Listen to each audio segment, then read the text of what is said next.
So hello friends, welcome back to new video. मैं अभिषेक और आप देख रहे हैं लेगेसी एजुकेशन चैनल। सो आज की इस वीडियो में देखने क्लास 11th का जो आपका यूपी टेस्ट जीव विज्ञान का बायोलॉजी का होने वाला है, उसके लिए वेरी इंपॉर्टेंट क्वेश्चन को आज की इस वीडियो में हम लोग देखने वाले हैं। जिसका आप लोग यहाँ पे देख सकते हो, समय जो दिया जाएगा आपका 90 मिनट समय दिया जाएगा और आपका फुल मार्क्स रहेगा 40 नंबर का आपका फुल मार्क्स रहेगा। सो देख लेते हैं आपका ये वेरी मोस्ट इंपॉर्टेंट क्वेश्चन हो रहा है, जो कि आपका सिर्फ यूक्लिड टेस्ट के लिए ही नहीं, आपका फाइनल एग्जाम के लिए भी बहुत ही ज़्यादा इंपॉर्टेंट क्वेश्चन है। तो वीडियो को अंत तक जरूर देखना। तो चलिए फिर वीडियो को स्टार्ट करते हैं बिना किसी रुकावट के। ये आप लोगों को नहीं समझना कि रियल क्वेश्चन है, ये आप लोगों का बहुत ही ज़्यादा इंपॉर्टेंट क्वेश्चन है, जिसमें से कि आपका बहुत सा क्वेश्चन आप लोग का यूक्लिड टेस्ट के में देखने को मिल जाता है या फिर इसके जैसा ही देखने को मिल सकता है। तो आप लोग प्रैक्टिस कर लो। तो देख लेते हैं आपका पहला प्रश्न को। तो आप लोग पहला प्रश्न को देखने से पहले एक छोटी सी रिक्वेस्ट है, अगर आप चैनल पर तो चैनल को सब्सक्राइब करके बेल नोटिफिकेशन ऑन करना, ताकि आने वाला हर एक वीडियो का नोटिफिकेशन सबसे पहले आप तक पहुँचे, और वीडियो को लाइक भी कर देना।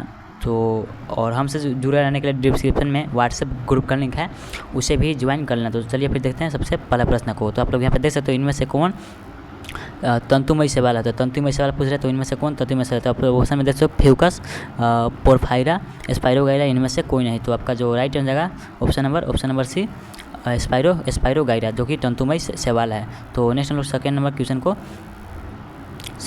देख लेते हैं। निम्न में से किस सवाल भोजन के रूप में करते हैं। निम्न में से किस सवाल भोजन के रूप में करते हैं का उपयोग, यहाँ पे जो हो जाएगा, निम्न में से किस शैवाल का उपयोग यांत्रिक शास्त्रीय भोजन के रूप में करते हैं। तो इसका जो राइट आंसर है, आप लोग यहाँ पे ऑप्शन नंबर देख सकते हो, क्लोरेला, स्प्रूलाइना, जिलेडियम, ए और बी दोनों। तो इसका जो राइट आंसर है ए और बी दोनों, जिसका क्या है क्लोरेला और स्प्रूलाइना। तो नेक्स्ट हम लोग थर्ड नंबर क्वेश्चन को देख लेते हैं। तो थर्ड नंबर क्वेश्चन हमारा हरे शैवाल की कोशिका भित्ति किसकी बनी होती है। जो हरे शैवाल होते हैं उसकी कोशिका भित्ति किसकी बनी होती है। तो जो थर्ड का जो राइट आंसर है ऑप्शन नंबर ए, सेलुलोज तथा प्रोक्टोज की बने होते हैं। सेलुलोज तथा प्रोक्टोज की बनी होती है। तो नेक्स्ट हम लोग फोर्थ नंबर क्वेश्चन को देख लेते हैं। तो फोर्थ नंबर क्वेश्चन हमारा पादप जगत का सबसे बड़ा वर्ग है। पादप जगत का सबसे बड़ा वर्ग है टेरिडोफाइटा, एंजियोस्पर्म, ब्रायोफाइटा, इनमें से कोई नहीं। तो इसका जो राइट आंसर है एंजियोस्पर्म, जो कि पूर्ण विकसित पौधा है, पुष्पी पादप, जिसको कि पादप जगत का सबसे बड़ा वर्ग कहा जाता है अभी के समय। तो नेक्स्ट हम लोग 5 नंबर क्वेश्चन को देख लेते हैं। साइकस के कोरेलॉइड जड़ में पाए जाते हैं। तो इसका जो राइट आंसर है ऑप्शन नंबर ए, आप लोग देख सकते हो स्पाइरोगाइरा, बी में है फ्यूकस और सी में आप लोग यहाँ पे देख सकते हो एनाबिना एनोस्टॉक, और डी में है कारा। तो इसका जो राइट आंसर है ऑप्शन नंबर सी, एनाबिना और नोस्टॉक। नेक्स्ट हम लोग 6 नंबर क्वेश्चन को देख लेते हैं। तो 6 नंबर क्वेश्चन हमारा इनमें से किसमें अरीय समिति पाई जाती है। तो यहाँ पे आप लोग देख सकते हो सिलेंट्रेट, एनेलिड, ऑर्थोपोड, इनमें से कोई नहीं। तो जो 6 का जो राइट आंसर ऑप्शन नंबर है सिलेंट्रेट, शायद इसका पूरा नाम सिलेंट्रेटा होता है, आप लोग देख लेना। नेक्स्ट हम लोग 7 नंबर क्वेश्चन को देख लेते हैं। इनमें से कौन प्राणी जगत का सबसे बड़ा संघ है। तो यहाँ पे देख सकते हो संघ आर्थ्रोपोडा, संघ मोलस्का, संघ सिलेंट्रेटा, यहाँ पे देख सकते हो सिलेंट्रेटा है यहाँ पूरा नाम सिलेंट्रेटा, इनमें से कोई नहीं। तो इसका जो राइट आंसर ऑप्शन नंबर, आप लोग को पता होगा, जो सबसे बड़ा प्राणी जगत का संघ होता है वो है ऑर्थोपोडा। आप लोग याद रखना, बहुत ही ज़्यादा इंपॉर्टेंट है फाइनल एग्जाम के लिए भी। 8 नंबर क्वेश्चन को देख लेते हैं। किस संघ के सभी जीव प्रायः यानी कि समुद्रवासी हैं। किस संघ के सभी जीव प्रायः समुद्रवासी है। तो 8 का जो राइट आंसर है यहाँ पे आप लोग देख सकते हो ऑप्शंस संघ एनेलिडा, संघ मोलस्का, संघ एकाइनोडर्मेटा, संघ ऑर्थोपोडा। तो इसका जो राइट आंसर है 8 का ऑप्शन नंबर सी, संघ एकाइनोडर्मेटा। सो नेक्स्ट हम लोग 9 नंबर क्वेश्चन को देख लेते हैं। उड़न मछली को किस नाम से जाना जाता है। उड़न जो मछली होती है उसको किस नाम से जाना जाता है। ऑप्शन आप लोग देख सकते हो हिपोकैम्पस, कलेरियस, एक्सोसीटस, मैक्सिन। तो इसका जो 9 का जो राइट आंसर है ऑप्शन नंबर सी, एक्सोसीटस। नेक्स्ट हम 10 नंबर क्वेश्चन को देख लेते हैं। तो 10 नंबर क्वेश्चन हमारा इनमें से कौन स्तनधारी है। तो यहाँ पे ऑप्शन देख सकते हो गंगा डॉल्फिन, ए में गंगा डॉल्फिन, बी में है ब्लू व्हेल, सी में है कोलुम्बा, और डी में है ए तथा बी दोनों। तो ए में था हमारा डॉल्फिन था, बी में है ब्लू व्हेल। तो दोनों के दोनों जो है डॉल्फिन और ब्लू व्हेल स्तनधारी जीव है। तो इसका जो राइट ऑप्शन नंबर डी, ए तथा बी दोनों। तो नेक्स्ट हम लोग सेक्शन बी का दो नंबर का 2 क्वेश्चन देख लेते हैं, जो कि वेरी शॉर्ट क्वेश्चन आंसर है। तो इसको हम लोग देख लेते हैं। तो उम्मीद है कि आप लोगों ने अभी तक लाइक और सब्सक्राइब कर ही दिया होगा। तो देख लेते हैं सबसे पहला प्रश्न। नहीं किया तो जल्दी से कर लो, लाइक और सब्सक्राइब बहुत ही ज़रूरी है। बस एक क्लिक ही तो करना, आप लोग कर सकते हो तुरंत। तो देख लेते हैं सबसे पहला प्रश्न को। तो सबसे पहला प्रश्न है, पुष्पी पादपों में प्राकृतिक वर्गीकरण किसने सुझाया था?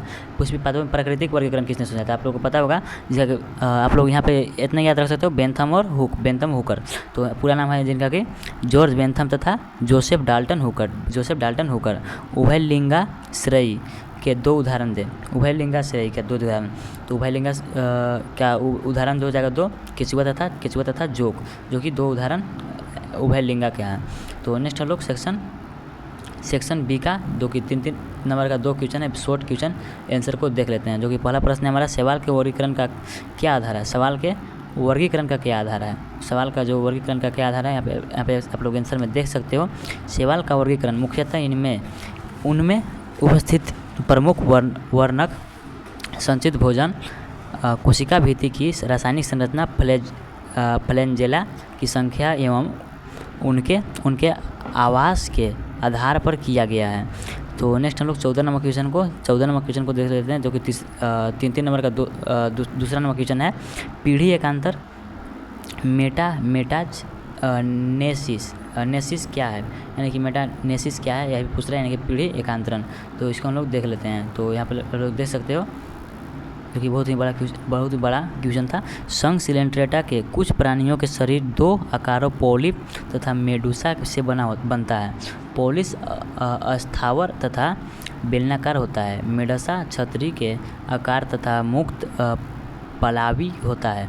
ओबेलिया में पोलिप तथा मेडुसा दोनों रूप एकांतर रूप में पाए जाते हैं। इसे पीढ़ी एकांतर मेटाजनेसिस कहते हैं। पोलिप अलैंगिक जनन के द्वारा मेडुसा उत्पन्न करता है तथा मेडुसा लैंगिक जनन के द्वारा पोलिप उत्पन्न करता है। तो नेक्स्ट हम लोग सेक्शन डी का जो कि 55 नंबर का 2 क्वेश्चन है, लॉन्ग आंसर क्वेश्चन को देख लेते हैं। जो कि पहला प्रश्न आप लोग यहाँ पे देख सकते हो, पौधों के 3 वर्गों के नाम लिखो जिनमें स्त्रीधानी होती है। इनमें से किसी एक के जीवन चक्र का संक्षिप्त वर्णन करो। उत्तर जो है कितना लिखा था? 3 वर्गों के नाम, ब्रायोफाइटा, टेरिडोफाइटा, जिम्नोस्पर्म। ठीक है। वर्ग के पौधे में स्त्रीधानी पाई जाती है। आप लोगों को पता होगा कि इनमें स्त्रीधानी पाई जाती है। तो इसको हम लोग देख लेते हैं। मॉस यानी कि ब्रायोफाइटा पादप का जीवन चक्र इसके जीवन मॉस चक्र के प्रभावी अवस्था युग्मकोद्भिद होती है। ब्रायोफाइटा के युग्मकोद्भिद होता है। ठीक है। युग्मकोद्भिद के 2 अवस्था पाई जाती है। पहला तंतु अवस्था यानी कि प्रोटोनीमा। तो इसको हम लोग देख लेते हैं। प्रोटोनीमा शाखा में हरे तंतु रूपी प्रोटोनीमा का निर्माण अगुणित बीजाणुओं के अंकुरण से होता है। इस पर अनेक कलिकाएं विकसित होती है जो वृद्धि करके फतिमय अवस्था का निर्माण करती है। नेक्स्ट है दूसरा था 2 अवस्थाएं पाई जाती है, जिसका कि दूसरा अवस्था है पतिमय अवस्था। तो इसको हम लोग रीड कर लेते हैं। इस अवस्था में नर एवं मादा जननांग समूह के रूप में बनते हैं। नर जननांग को पंधानी तथा मादा जननांग को स्त्रीधानी कहते हैं। पुंधानी होता है यहाँ, सॉरी यहाँ पे पंधानी लिखा हुआ है, स्त्रीधानी कहते हैं। पंधानी में दिक्सामिक पुमंग होता है तथा स्त्रीधानी में अंडाणु बनता है। पुमंगनु तथा अंडाणु के संलयन के फलस्वरूप द्विगुणित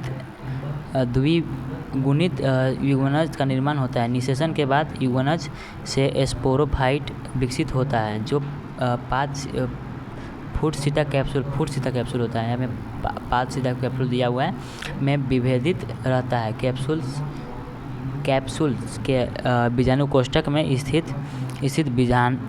द्विगुणित बीजाणु मातृ कोशिकाओं से अर्धसूत्री विभाजन द्वारा अवगुणित बीजाणु बनते हैं।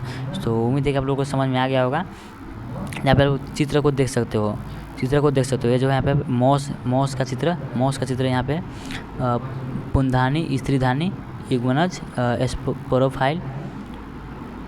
स्पोरोफाइट सीटा कैप्सूल प्रोनेमा सीटा कैप्सूल यहाँ पे देख सकते हो।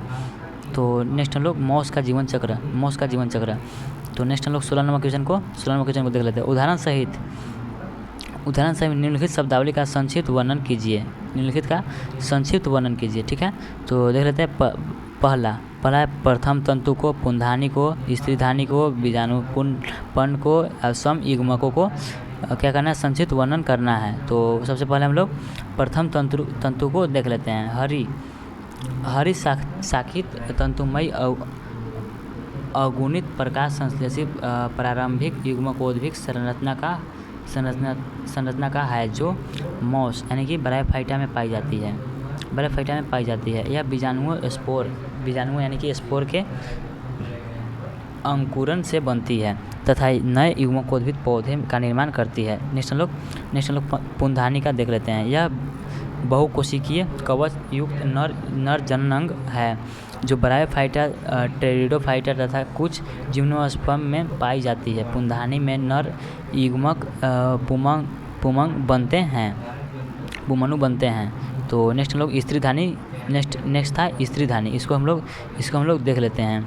यह बहुकोशिकीय फलाशक के समान मादा जननांग है जो ब्रायोफाइटा, टेरिडोफाइटा तथा कुछ जिम्नोस्पर्म में पाई जाती है। यह ग्रीवा तथा अंडज में विभाजित होती है। इसमें एक अंड बनता है। नेक्स्ट लोग बीजाणुपर्ण फंड यानी कि टेरिडोफाइटा में बीजाणुधानियों में पाई जाते हैं। इन बीजाणुधानियों के समूह को सोरस कहते हैं। क्या कहते हैं? सोरस कहते हैं। ये पत्ती की निचली सतह पर मध्य सिरा के दोनों ओर पंक्तियों में लगी होती है। इन सोराई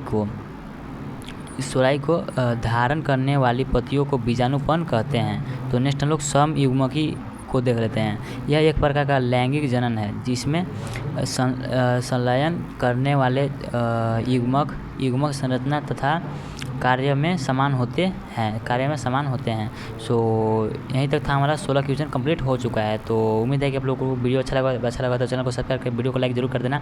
सो मिलते हैं नेक्स्ट वीडियो में, तब तक के लिए।